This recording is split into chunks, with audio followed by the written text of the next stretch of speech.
DGP हमारे साथ जुड़े, उनसे पूरी बातचीत हमने की, आपने सुना भी। उनकी तरफ से हालांकि कहा जा रहा है कि हम जिम्मेदारी भी तय करेंगे, हम ये निश्चित भी करेंगे कि आगे से इस तरीके की वारदात को अंजाम ना दिया जा पाए।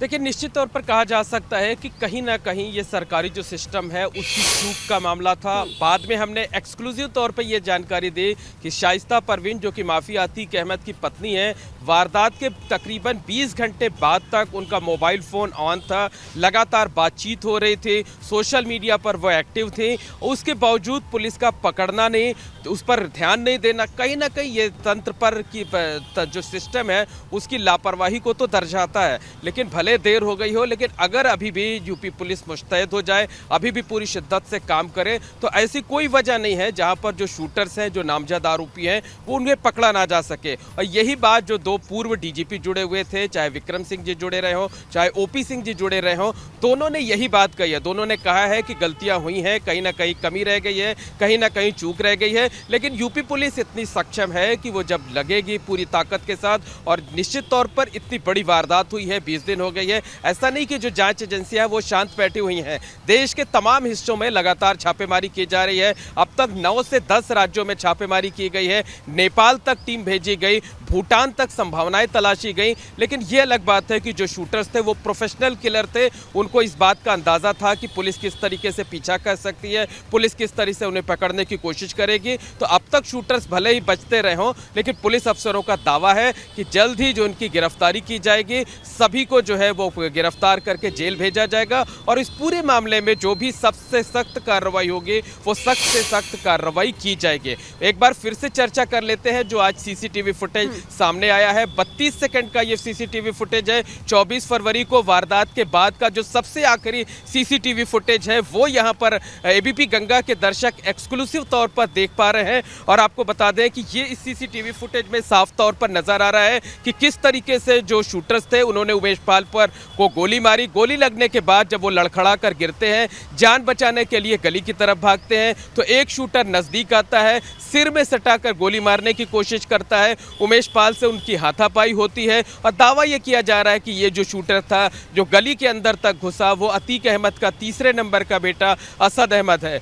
बहरहाल उसके बाद जब वो गनर राघवेंद्र आता है, तो राघवेंद्र पर बम से हमला किया जाता है। यानी दो अलग अलग चीजें हैं जिन्हें मैं साफ कर देना चाहता हूं कि उमेश पाल पर ताबड़तोड़ फायरिंग की गई, गनर राघवेंद्र को भी बाहर सड़क पर गोली मारी गई थी। और उसके बाद जब गनर राघवेंद्र गली की तरफ भागते हैं उमेश पाल की जान बचाने के लिए, तब गुड्डू मुस्लिम पीछे से उन पर बम से हमला करता है और बम के उसी हमले की वजह से गनर राघवेंद्र की मौत हो जाती है। बिल्कुल।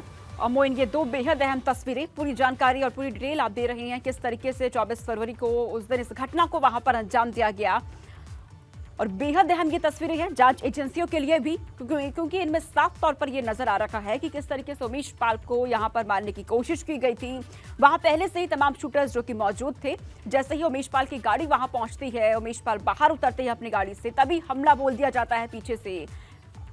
और अपने आप को जब बचाने के अंदर की तरफ भाग रखे हैं, उसके बाद ये शूटर्स पीछे पीछे वहां से भागते हैं, बम से हमला वहां कर दिया जाता है। गनर जो कि पीछे उन्हें बचाने की कोशिश करता है, उस पर भी यहां पर हमला बोल दिया गया। इसको लेकर के मोइन लगातार हमें जानकारी दे रहे हैं। पूर्व 2 डीजीपी हमारे साथ जुड़े, उनसे हमने बातचीत की। उनकी तरफ से साफ तौर पर कहा गया कि इस तरीके से अपराधियों का जो ये आतंक है उसे खत्म करना बेहद जरूरी है, खासतौर से जो मुख्य गवाह होते हैं। मोइन, एक बात का उन्होंने जिक्र किया, पूर्व डीजीपी जो हमारे साथ जुड़े, उन्होंने कहा कि मुख्य गवाह जो होते हैं उन्हें प्रोटेक्ट करने के लिए पूरी जिम्मेदारी यहां पर तय होनी चाहिए, ताकि आगे से कोई भी गवाह बनने में संकोच ना करे, डरे ना। देखिए, निश्चित तौर पर यह कहा जा सकता है कि ये पुलिस के लिए सीख लेने का वक्त है, सबक लेने का वक्त है, ताकि इस गवाहों जो बड़े इंपॉर्टेंट केसेस होते हैं, बड़े सेंसिटिव केसेस होते हैं, उसमें गवाहों को किस तरीके से सुरक्षा देनी है ये निश्चित किया जाना चाहिए, ताकि जो लोग हैं, उमेश पाल जैसे लोग हैं, वो गवाही देने से पीछे ना हट सकें। दूसरी कि ये अगर हम पर्टिकुलर उमेश पाल केस की बात करें तो हर लेवल पर कहीं ना कहीं चूक हुई है, हर लेवल पर कहीं ना कहीं कमी हुई है। और जो दोनों पूर्व अधिकारी कह रहे हैं कि इसमें जिम्मेदारी तय होनी चाहिए, जवाबदेही तय होनी चाहिए, और अगर किसी की लापरवाही पाई जाती है, किसी की कमी पाई जाती है, चूक पाई जाती है, तो उसके खिलाफ कार्रवाई भी होनी चाहिए, ताकि इस घटना से एक संदेश जाए कि भविष्य में इस तरीके की लापरवाही, इस तरीके की चूक कतई बर्दाश्त नहीं की जाएगी।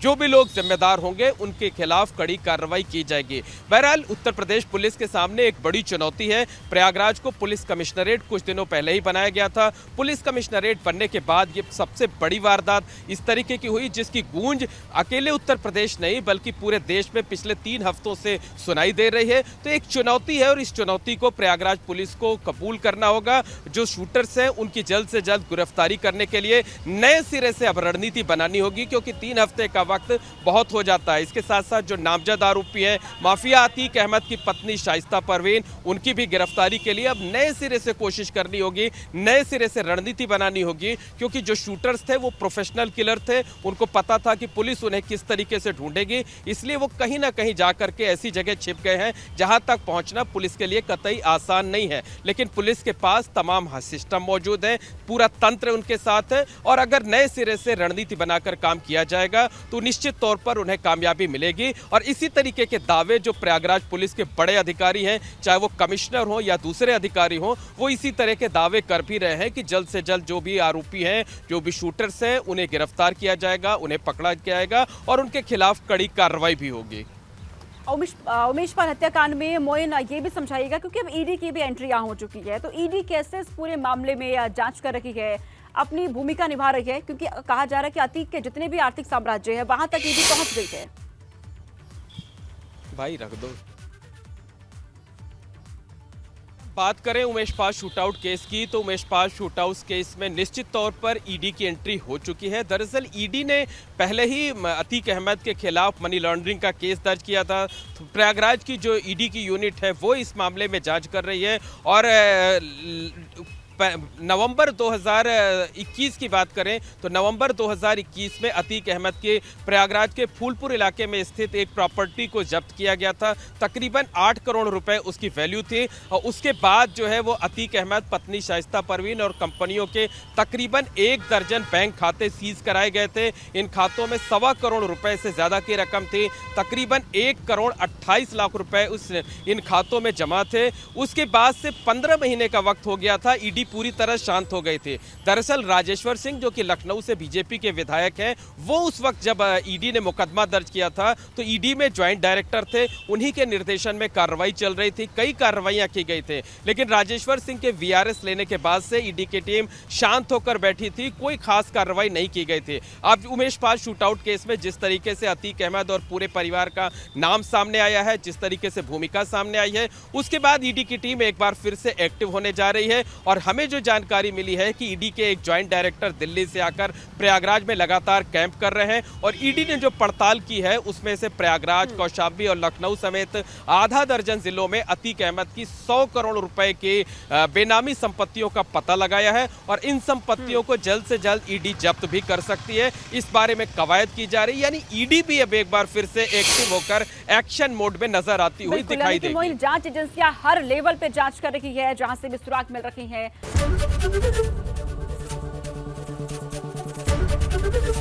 एबीपी गंगा, खबर आपकी, जुबान आपकी।